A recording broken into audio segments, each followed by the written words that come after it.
Emedio, same boni diogo serebo, e bang boni bibio. E bokem boni bibi marredem. But him debo mofianke, e fail. Hopefully, those guys have failed. You know, they tried to create this animosity, this division amongst the Ibibio people.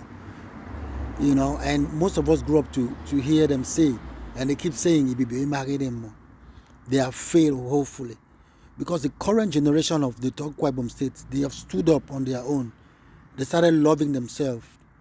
They woke up with their eyes wide open, and they realized that all those things that were being created, all those slogans that were being created by enemies of the state, enemies of the Kwabom people, didn't work. The majority of this generation, the young men and women of Kwabom state, have decided to sit up. They woke up from their slumber. They say enough is enough. Nobody can deceive us anymore. You know, they made it so much that we became so ingrained into believing that actually Ibibio marredem. You know, it became some kind of ideology, you know, kind of concept, a kind of doctrine, you know, to make sure that we don't help one another. To take it as some kind of passport to hate your brother. You know? But they have failed, hopefully.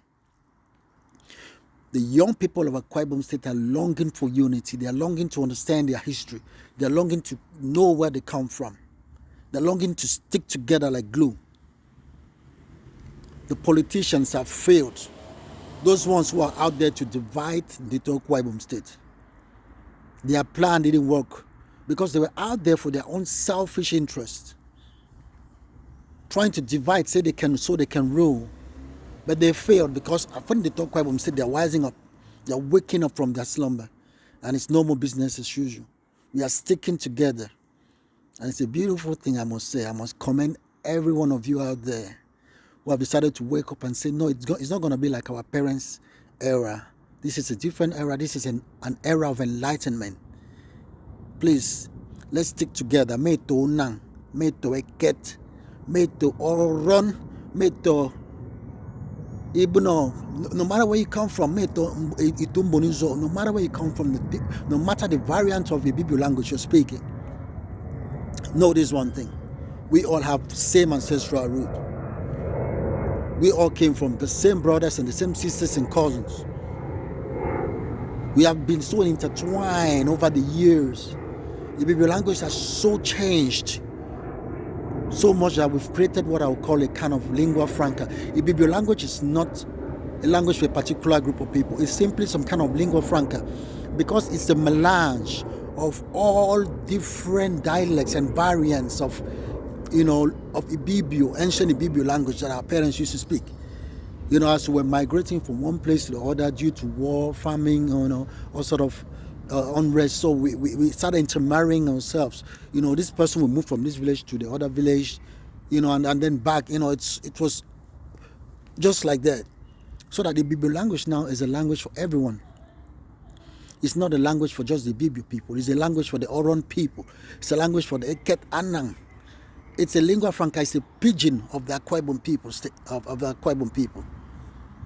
So I'm happy that all that is gradually coming to light. We are coming to realize our oneness. And coming from a place like Nigeria, where every tribe is trying to rediscover themselves, you know, it's an era of self-renaissance. You know, trying to go back to be born again, to understand, you know, their history, their heritage, and trying to cherish it as much as possible.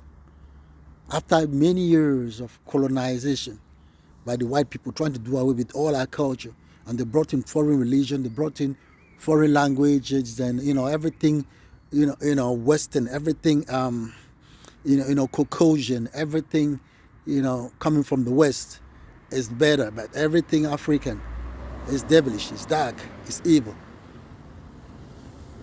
We've come to realize all that.